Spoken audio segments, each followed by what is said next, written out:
YSR Congress party అధినేత YS Jagan భద్రతకు ప్రమాదం ఉందనే ఒక ఆందోళన వ్యక్తమవుతుంది. ఈ నేపథ్యంలో వైఎస్ఆర్ కాంగ్రెస్ పార్టీ అధికారికంగా కేంద్ర హోంశాఖకు లేఖ రాసింది. తమ అధినేత వైఎస్ జగన్ కు సంబంధించినటువంటి భద్రతలో ఉన్నటువంటి అవకతవకలు, పోలీసుల వైఖరి, వ్యవహరిస్తున్నటువంటి తీరుపై ఆందోళన, అనుమానాలు వ్యక్తం చేస్తూ లేఖ రాసినటువంటి పరిస్థితి. సో ఈ వివరాలపై మాట్లాడేందుకు మనతో సీనియర్ జర్నలిస్ట్ పురుషోత్తం గారు ఉన్నారు. సార్ నమస్తే. నమస్తే రహమాన్ గారు.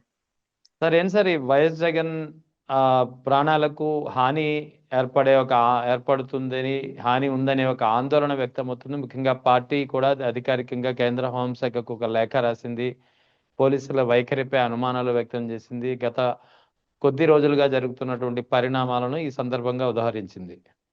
ఆంధ్రప్రదేశ్ మాజీ ముఖ్యమంత్రి జగన్మోహన్ రెడ్డి గారి అధ్యక్షత ఉన్న పార్టీ సంబంధించినటువంటి ఒక ప్రధాన కార్యదర్శి, ఆయన అధికారంలో ఉన్నప్పుడు కానీ ఇప్పుడు గానీ బహుశా ఎమ్మెల్సీ కూడా తలసరి రఘురామ్ గారు, జగన్మోహన్ రెడ్డి గారి ప్రోగ్రామ్ కోఆర్డినేటర్ కూడా ఆయన, వారు అధికారికంగా లేఖ రాశారు.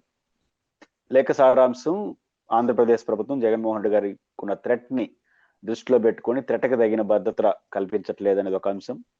రెండు, వారికి జెడ్+ హోదా రికగ్నైజ్ చేయాలని చెప్పేది ప్రభుత్వం ఉద్దేశపూర్వకంగా మా ఆందోళనకు కారణం అవుతా ఉంది, సరిగ్గా వ్యవహరించట్లేదు అనేది వారి ప్రధానమైన అలిగేషన్. వాళ్ళ అలిగేషన్స్ కి ఎలాంటి ఆధారాలు ఉన్నాయో అవన్నీ పక్కన పెడితే ఒకటి రెండు అంశాలు మాత్రం ప్రభుత్వం పరిగణలోకి తీసుకోవాలి. జగన్మోహన్ రెడ్డి గారి భద్రత అనేది థ్రెట్ అంటే XYZ అనే పేరుతో ఉంటేనే థ్రెట్ కాదు. అంటే ఎవరు ఆయనకు హాని తగలబెడతారు అది కాదు. జగన్మోహన్ రెడ్డి గారి ఒక ప్రజానాయకుడు. ఈ రాష్ట్రంలో ఒకరిద్దరు ముగ్గురు, చంద్రబాబు నాయుడు గారు, పవన్ కళ్యాణ్ గారు, లోకేష్ గారు, జగన్ గారు, అందరూ పెద్ద ఎత్తున ప్రజా సమూహానికి ప్రతినిధులు, ఒక్కొక్క సెక్షన్ ఆఫ్ పీపుల్ కి. జగన్మోహన్ రెడ్డి గారు ఈ రాష్ట్రంలో యాజ్ ఎ సింగిల్ ఇండివిజువల్ 2024లో ఓడిపోయిన తర్వాత కూడా యాజ్ ఎ సింగిల్ ఇండివిజువల్ ప్రథమ స్థానంలో ఉంటాడు ఓడిపోయిన తర్వాత కూడా. ఎందుకంటే జగన్మోహన్ రెడ్డి గారి ఒకరికే పడిన ఓట్లు 1,32,00,000. నరేంద్ర మోడీ గారికి, పవన్ కళ్యాణ్ గారికి, చంద్రబాబు నాయుడు గారికి అందరికి కలిపి పడిన ఓట్లు 1,82,00,000. అవును, అంటే ఎక్కువ ఉండొచ్చు, కానీ ముగ్గురు పెద్ద నాయకులు కలిపితే వచ్చిన ఓట్లు 1,80,000 అయితే only single individual Jaganmohan Reddy గారు 1,32,00,000. కానీ అంత పెద్ద ప్రజా సమూహానికి ఆయన నాయకుడు. ఇక్కడ జగన్మోహన్ రెడ్డి గారికి థ్రెట్ ఉందా లేదా, మిగతా వాళ్ళకన్నా జగన్మోహన్ రెడ్డి గారికి థ్రెట్ ఉండే అవకాశాలు ఎక్కువ ఉంటాయి. ఒక్కొక్కరికి ఒక టైప్ ఆఫ్ పీపుల్ కనెక్షన్ ఉంటుంది. జగన్మోహన్ రెడ్డి గారు ఎమోషనల్ గా కనెక్ట్ అవుతాడు జనంతో.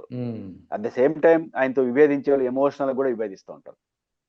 ఇట్లాంటి వాళ్ళకి కొంచెం భద్రత అనేది ఎప్పుడు కూడా, అంటే తో భద్రత ముప్పు ఉంటేనే అని కాదు. ఓకే, మాస్ గానే జగన్మోహన్ రెడ్డి గారిని ప్రేమించే వాళ్ళు ఉంటారు, జగన్మోహన్ రెడ్డితో దేశించే వాళ్ళు ఉన్నారు. రాజకీయం ఆయన ఎదుగుదల అన్నోన్ సోర్సెస్ నుంచి కూడా ఎక్కువ ఉంటాయి. మనకు సెలెక్టెడ్ పీపుల్ నుంచి ఉంటే ఒక రకమైన భద్రత కల్పించవచ్చు. ఇప్పుడు XYZ ని థ్రెట్ ఉంది అనుకో, వాళ్ళ ముగ్గురిని అబ్జర్వేషన్ లో పెట్టేస్తే పని అయిపోతుంది. కానీ ఇక్కడ అన్నోన్ అంటే విపరీతమైన అభిమానం, వ్యతిరేకించే వాళ్ళు కూడా విపరీతమైన శత్రుభావంతో వ్యతిరేకించే వాళ్ళు మనం చూస్తున్నాం సోషల్ మీడియా కేంద్రంగా. అలాంటి వ్యక్తులకి ప్రత్యేకంగా భద్రత విషయాలు తగిన జాగ్రత్త తీసుకోవాలి. రెండోది, జగన్మోహన్ రెడ్డి ప్రతిపక్షంలో ఉన్నారు, విస్తృతంగా ప్రజల్లోకి వెళ్తారు, ప్రజా పోరాటాల్లోకి వెళ్తారు. అయితే ఇక్కడ ఇలా వైఎస్ఆర్ కాంగ్రెస్ ఆందోళనను అర్థం చేసుకోదగింది ఏంటంటే, ప్రభుత్వం వ్యవహరించే తీరు బాగలేదు. అంటే జగన్మోహన్ రెడ్డి గారు నాయకత్వంలో వైఎస్ఆర్ కాంగ్రెస్ పార్టీ చేస్తున్న ప్రతి అలిగేషన్ ని మనం సమర్థించలేకపోవచ్చు, కానీ ఒకటి, ప్రభుత్వం బయట మాట్లాడుతున్న లీగల్ గా మాట్లాడుతున్న మధ్య వ్యత్యాసం ఉంది. బయట ఏం మాట్లాడతారు, ఆయన after all Pulivendula MLA, 1+1 gun man చాలు ఎమ్మెల్యేకి అని అంటారు. కానీ కోర్టులో ఆయనకి జెడ్+ తరహా భద్రత ఇస్తున్నాము అంటారు. ఎందుకు అడగడదే చెప్పొచ్చు కదా, ఆఫ్టర్ ఆల్ ఎమ్మెల్యే అండి ఆయనకి ఎందుకు ఇస్తామని చెప్పొచ్చు కదా, చెప్పరు. నిజానికి ఎమ్మెల్యేకి 1+1 ఇవ్వాలని ఏ రాజ్యాంగంలో లేదు. ఎమ్మెల్యేకి 1+1 ఇవ్వాలని లేదు. ఎమ్మెల్యే స్థాయి వ్యక్తి జమ్మూ కాశ్మీర్ లో జెడ్+ కేటగిరీ ఇస్తారు. అసలు ఏ పదవి లేని వాళ్ళు కూడా జెడ్+ ఉన్నారు, వాళ్ళు థ్రెట్ ని బట్టి. జెడ్+ అన్నది థ్రెట్ ని బట్టి ఉంటుంది కాబట్టి, హోదాని బట్టి ఉండదు కదా. రెండోది, ఇప్పుడు మీకు ఏం హోదా లేదు, నాకు ఏ హోదా లేదు, కానీ పౌరుడిగా మనకి ఏదైనా థ్రెట్ వస్తే రక్షణ కోరే హక్కు మనకు లేదా? అది రాజ్యాంగం కల్పించిన హక్కు. రక్షణ పొందడం అనేది, రక్షణ ఇవ్వడం అనేది రాజ్యాంగం ఫెసిలిటేట్ చేసింది. కాబట్టి నా అవసరం, సమాజం అవసరం, వ్యక్తి యొక్క అవసరాన్ని దృష్టిలో పెట్టుకొని వ్యవస్థలు ఆలోచించాలి తప్ప ఆయన ఎమ్మెల్యేనా కాదు. జగన్మోహన్ రెడ్డి గారు ఎమ్మెల్యేనా మాజీ ముఖ్యమంత్రి పక్కన పెడితే highly people oriented leader, threat ఉన్న లీడరు. అవును. కాబట్టి ఆ విషయం జాగ్రత్తలు తీసుకోవాల్సిన అవసరం ఉంది. రెండోది, ఈ కాలంలో వాళ్ళ ఆందోళన పెరగడానికి కారణం ఏంటంటే ఈ మధ్య కాలంలో అంబటి రాంబాబు గారి ఇంటికాడికి యాత్ర అనుకున్న షెడ్యూల్ ప్రకారం పోయింది. కానీ జోగి రమేష్ గారు వచ్చి షెడ్యూల్ మార్చేసినారు. షెడ్యూల్ మార్చినప్పుడు ఆ రూట్ లో అన్ని ప్రోటోకాల్ ప్రకారం, ప్రోటోకాల్ అంటే గౌరవం కాదు, ప్రోటోకాల్ అంటే సెక్యూరిటీ మెజర్మెంట్స్, బాంబు స్క్వాడ్స్ అవన్నీ చేయలేదా? ముందే ఒక రోజు ముందు అనుకున్నాను అన్ని చేసి పెడతారు. లేకపోతే ఏం చేయాలి? అప్పటికప్పుడు మార్చేస్తే అక్కడ సెక్యూరిటీ ఓడి చేయాలి. ఇవన్నీ ప్రాబ్లమ్స్ వస్తున్నాయి. జగన్మోహన్ రెడ్డి గారు ఒకసారి సెటైరిక్ గా ఒక మాట అన్నారు. ఇద్దరు ఎస్పీలు, 4 ఐఏఎస్ ఐపీఎస్లు, 10 మంది డిఎస్పీలు, 600 మంది కానిస్టేబుల్, ఇది ఎందుకు అనుకుంటున్నారు? నాకు భద్రత కోసం కాదు, నా ప్రోగ్రామ్ డిస్టర్బ్ చేయడం కోసం అన్నాడు. ఇప్పుడు ఇది చాలా ఇంపార్టెంట్ కామెంట్. ఎందుకంటే ఇన్ని వేల మందిని ఆయన ప్రోగ్రామ్ డిస్టర్బ్ చేసే బదులు నన్ను సగం మంది భద్రత ఇస్తే సాఫీగా నడిచిపోతుంది కదా. కాబట్టి ఈ భద్రతా విషయంలో ఈ ఆందోళన అధికార ప్రతిపక్షం ఉంది. ఖచ్చితంగా కేంద్ర ప్రభుత్వం జోక్యం చేసుకోవాల్సిన పరిస్థితులు రాష్ట్ర ప్రభుత్వం కల్పిస్తా ఉంది. జెడ్+ కేటగిరీ ఇస్తే ఏమవుతుందంటే ఆయనకు తగినంత సెక్యూరిటీతో పాటు రూల్స్ చాలా కఠినంగా ఉంటాయి. రెహమాన్ గారు బేసిక్ గా ఇప్పుడు నిన్న జోగి రమేష్ గారి ప్రోగ్రామ్ కి జెడ్+ ఉంటే అటు మార్చే పరిస్థితి రాష్ట్ర ప్రభుత్వం చేసి ఉండలేదు. ఎందుకంటే జెడ్+ కేటగిరీలో ఉన్నప్పుడు అట్లా ఒప్పుకోదు వ్యవస్థ. 24 hours ముందే వాళ్ళకి తగిన ఏర్పాట్లు అవన్నీ చేసుకోకపోతే పర్మిషన్ ఒప్పుకోరు, కదలడానికి ఒప్పుకోరు. కాబట్టి ఒక సెంట్రల్ గవర్నమెంట్ పర్యవేక్షణలో ఉన్నటువంటి జెడ్+ ఇస్తే ఇట్లాంటి మార్పులు చేర్పులు ఇట్లాంటి ఇష్టం వచ్చినట్టు ఉండదు కదా అనేది వారి ఉద్దేశం. బట్ కేంద్ర ప్రభుత్వం కన్సిడరేషన్లు చేయకముందే రాష్ట్ర ప్రభుత్వం తగిన జాగ్రత్తలు తీసుకుంటే మంచిది. తీసుకోకపోతే కేంద్ర ప్రభుత్వం జెడ్+ కేటగిరీ ఇచ్చే పరిస్థితులు అయితే వస్తాయి. అసెంబ్లీ స్టార్ట్ అవబోతుంది. అసెంబ్లీలోకి వైఎస్ జగన్ తో పాటు ఆయన ఎమ్మెల్యేలు కూడా హాజరవుతారని వినిపిస్తుంది. మీరేమంటారు? హాజరవుతున్న అయ్యే పరిస్థితి జగన్మోహన్ రెడ్డి గారు హాజరవుతారా హాజరుగారా ఒక చర్చ, హాజరవుతే మళ్ళీ కొన్ని చర్చలు, హాజరు కాకపోతే ఇంకొన్ని చర్చలు జరుగుతాయి. హాజరవుతారని ఇప్పుడు సెటైరల్ గా ఒక చర్చ నడుస్తుంది. రేపు ఫిబ్రవరి 11 కాబట్టి హాజరవుతాడని తెలుగుదేశం పార్టీలు ఎటకారంగా అంటున్నారు. నా దృష్టిలో హాజరవుతాడని అనుకుంటున్నాను. అయితే ఇక్కడ షరతు ఏంటంటే రేపు మాత్రమే హాజరవుతాడు నా అంచనా ప్రకారం. ఎందుకంటే జగన్మోహన్ రెడ్డి గారు ప్రమాణ స్వీకారం ఎమ్మెల్యేగా చేసిన తర్వాత తొలి అసెంబ్లీ సమావేశాల తర్వాత గవర్నర్ ప్రసంగాలకు మాత్రమే హాజరవుతున్నాడు. ఇది మనం గుర్తుంచుకోవాల్సిన పాయింట్. కాబట్టి రేపు కూడా గవర్నర్ అడ్రస్ చేస్తాడు బడ్జెట్ సెషన్ ని. కాబట్టి గవర్నర్ ప్రసంగాన్ని అడ్రస్ చేసేటప్పుడు వాద ప్రతివాదాలు ఏమి ఉండవు. గవర్నర్ ఉపన్యాసం, నినాదాలు సమర్థించే వాళ్ళు తప్పట్లు కొడతారు, నినాదాలు ఇస్తుంటారు. రెండోది శాసనసభ్యులు అందరూ ఒకసారి కూర్చుంటారు. అంటే ఒక కన్సాలిడేషన్ పర్సనాలిటీస్ ఉంటారు, 40-50 మంది ఉంటారు. వీళ్ళు కూడా స్పీకరు, డిప్యూటీ స్పీకర్ ఎవరు మాట్లాడేది ఏమి ఉండదు. గవర్నర్ గారు వస్తారు, ఉపన్యాసం చెప్తారు, జనగణమన పాడతారు, వెళ్ళిపోయి వస్తారు, బయట వచ్చి మాట్లాడతారు. కాబట్టి ఇప్పటి వరకు హాజరవుతున్నటువంటి సమావేశాల తీరు చూసినప్పుడు జగన్మోహన్ రెడ్డి గారు ఎమ్మెల్యేలు మొదటి రోజు గవర్నర్ ప్రసంగానికి హాజరయ్యే అవకాశం ఉంది. అయితే దీని పర్యావసనాలు విచిత్రమైన చర్చలు నడుస్తాయి ఇంకా రేపటి నుంచి. అదేంటంటే డిస్క్వాలిఫై అయిపోబోతున్నాడు కాబట్టి భయపడి వచ్చేసినాడు, అదే ఆ భయంతో వచ్చాడు జగన్ అంటారు. క్వశ్చనే లేదు, డిస్క్వాలిఫై కాడు. నేను వ్యక్తిగతంగా జగన్మోహన్ రెడ్డి గారికి ప్రతిపక్ష హోదా ఇచ్చినా ఈకపోయినా అసెంబ్లీకి రావాలని కోరుకుంటా. మైక్ ఇచ్చినా ఈపినా రావాలని కోరుకుంటా. That is different issue.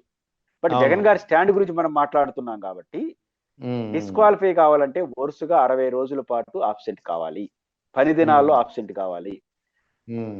ఆ 60 ఇప్పుడు ఉదాహరణ జగన్మోహన్ రెడ్డి గారు మొన్న కూడా హాజరైనారు గవర్నర్ ప్రసంగం. ఇప్పుడు అవును, అంటే గవర్నర్ ప్రసంగం ఎప్పుడైనా సరే సంతకం పెట్టిన తర్వాత 60 రోజుల, మొత్తానికి 60 రోజుల మనకు నిబంధనలు ఏమి క్లారిటీ లేదు. అదే కాబట్టి ఇప్పుడు ఆ లెక్క తీసుకుంటే ఆయన ఇంకా ఇప్పుడు ఈ రోజు పాస్ అవుతారు, మళ్ళీ ఒక 60 రోజులు అంటే ఇంకొక 3 ఏళ్ళు పడుతుంది.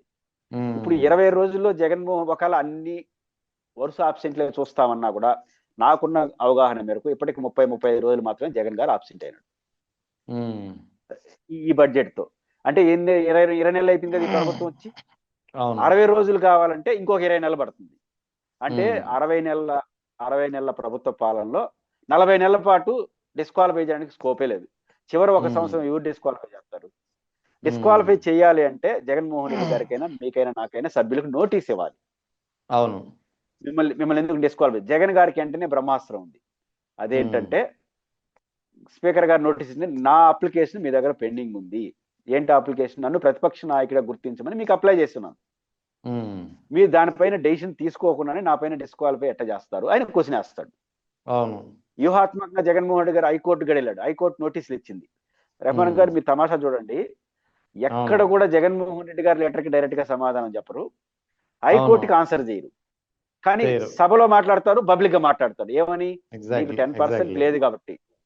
అవును. అయితే రాజ్యాంగంలో నిబంధనలలో ఎక్కడ కూడా 10% అనే పదం లేదు. లేదు. ఉన్నదల్లా పొలిటికల్ అపాయింట్ గా ఉండాలి. అవుట్ ఆఫ్ అపాయింట్ గ్రూపుల్లో మేజర్ గ్రూప్ గా ఉండాలి. స్పీకర్ ఎక్కడ 10% ఆడుంది. కాబట్టి జగన్మోహన్ రెడ్డి గారికి క్వశ్చన్ కి ఆన్సర్ చేశారనుకో స్పీకర్ గారు రాతపూర్వకంగా కోర్టుకి, ఈయనకి 10% లేదు కాబట్టి మేము ఈ లేకపోతాం అనుకోండి, వెంటనే కోర్టు ఏం అడుగుతుంది? ఎక్కడుంది ఆ నిబంధనలు చెప్పండి అంటుంది. మనకు చెప్పొచ్చు, టీవీల ముందు వచ్చి ఉపన్యాసాలు దాదాపు కొట్టచ్చు, కోర్టు ముందు కుదరదు. కాబట్టి జగన్మోహన్ రెడ్డి గారికి సమాధానం చెప్పాలిగా మళ్ళీ. కాబట్టి నా అంచనా ప్రకారం జగన్మోహన్ రెడ్డి గారు హాజరు కావాలని నేను కోరుకుంటా, బట్ హాజరు కాకపోయినా డిస్క్వాలిఫై అయ్యే పరిస్థితి కనపట్లేదు. సో డిస్క్వాలిఫై అయ్యే పరిస్థితి వచ్చిన 40 రోజుల తర్వాత, 40 నెలల తర్వాత మళ్ళీ చేస్తే అది జగన్ కి అడ్వాంటేజ్. ఎలక్షన్ 1 ఇయర్ ముందు కూడా 11 అంతే కదా. డిస్క్వాలిఫై చేస్తారు. కాకపోతే రేపు ఆయన హాజరైతే నా దృష్టిలో గవర్నర్ ప్రసంగాలకు హాజరు కావడం, ఆడ నినాదాలు ఇవ్వడం ఆయనకు ఒక అలవాటుగా పార్టీకి మారింది, చేస్తారు. బట్ వాళ్ళ ఉద్దేశం రేపు చర్చ మాత్రం ఆయన డిస్క్వాలిఫై భయపడి చేశాడు మాత్రం అంటారు. రైట్.